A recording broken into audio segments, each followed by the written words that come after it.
like to welcome to the program Kerry Hannon. She is the author of a dozen books on personal finance and retirement, including Great Jobs for Everyone 50 Plus. Kerry is visiting with us from Washington, D.C. Welcome, Kerry. Hey, David. Great to be here. Good to be with you. So, you've been quoted as saying we should retire the word retire. Yay.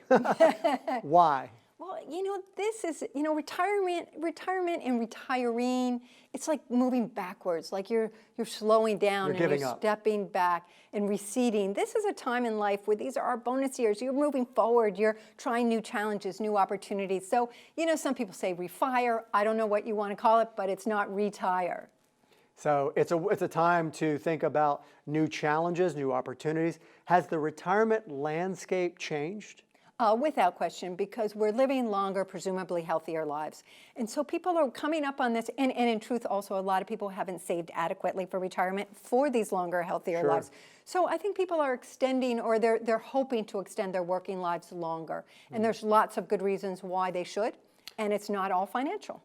All right, excellent. So let's talk about that. What are some of the benefits of working longer? Yeah, so number one, we're talking about some financial reasons, right? You can stave off dipping into those retirement accounts, and they can keep growing for you. You can maybe even continue to add to them, and you can push back taking Social Security till 70, where you get that little annual bump of around 8%. Those are all great financial reasons.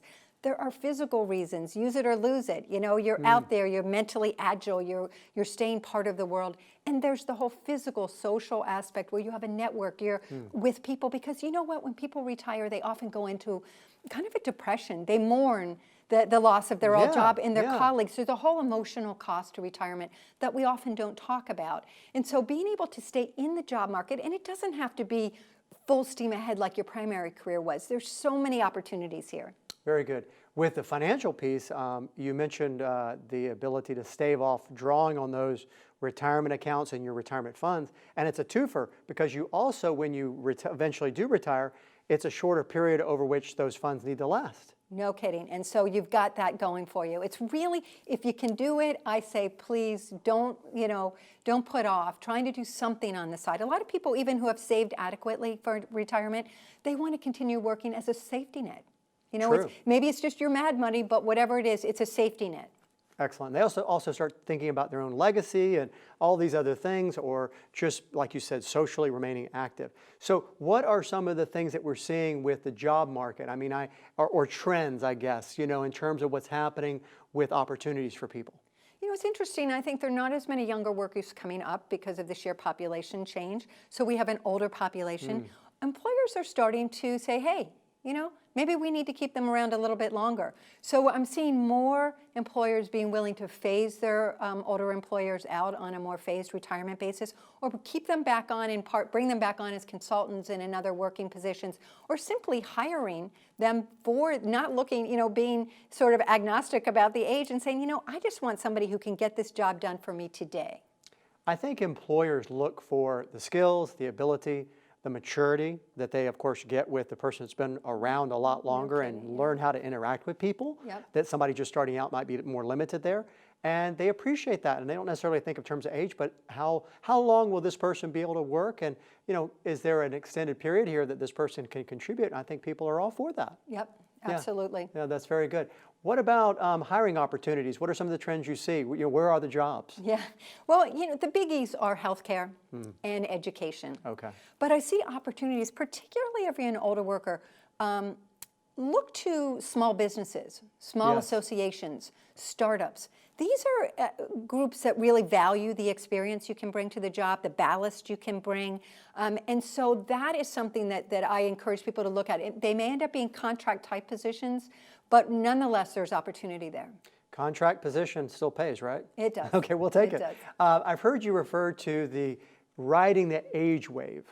What does that mean? I love these jobs. These are jobs that people in their 50s and 60s can do for people in their 70s and their 80s. So we're talking about this longevity boom again. Okay. So these are things that are being created every day. They're new ones we never even thought about. So it could be senior fitness trainers, senior massage therapist, home modification pro, because people want to age in place. You know, a financial planner who just specializes in the aging market. There's lots of jobs that are just kind of creeping up in this area that I find really exciting. You're making me chuckle because I'm thinking of the 60-year-old personal trainer training the 80-year-old. Yes. I think that's amazing and wonderful. Happens. I love happens. it. Well, let's speak to some of the challenges then that we see with somebody trying to find a job midlife. Yeah, these are very real concerns. Employers have these biases against older workers, and some of it may be true for some workers, but they're generalizations. They think you're not up to speed with technology, that you don't have the stamina or the energy to really do the job, that you're too expensive, you know, health care, your salary demands. They think you'll be resentful if you take a position that is where you were before or slightly lower. Yeah. And they think you're not going to play well with the other kids, meaning you're not going to like working for a younger boss. Some of these things could be true, but in reality, these are all things that we can combat.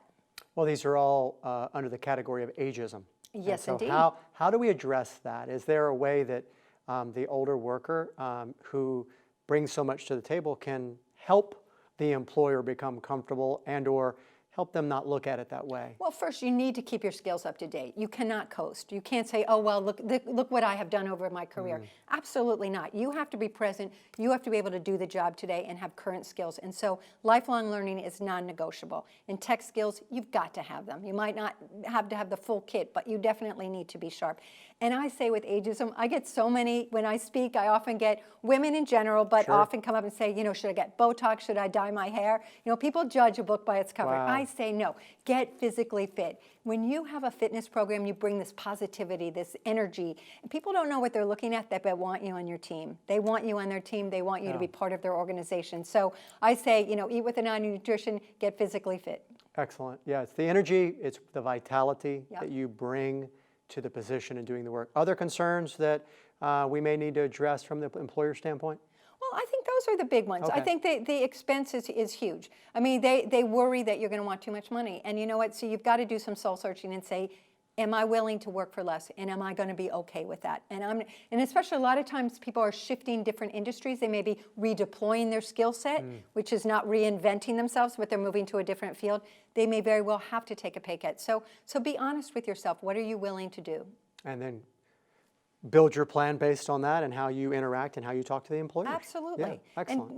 And we self-sabotage ourselves often by, you know, by talking about, oh, my creaky bones or my grandchildren or whatever. Don't do that. Don't do it. All right. Great insights, Kerry. Thank you so much for being with us. Thank you. If you would like more information about the topics and our guests featured in this series, please visit our website at PlanStrongerTV.com. Also, if you have a question you would like David to answer, please send it to questions@PlanStrongerTV.com.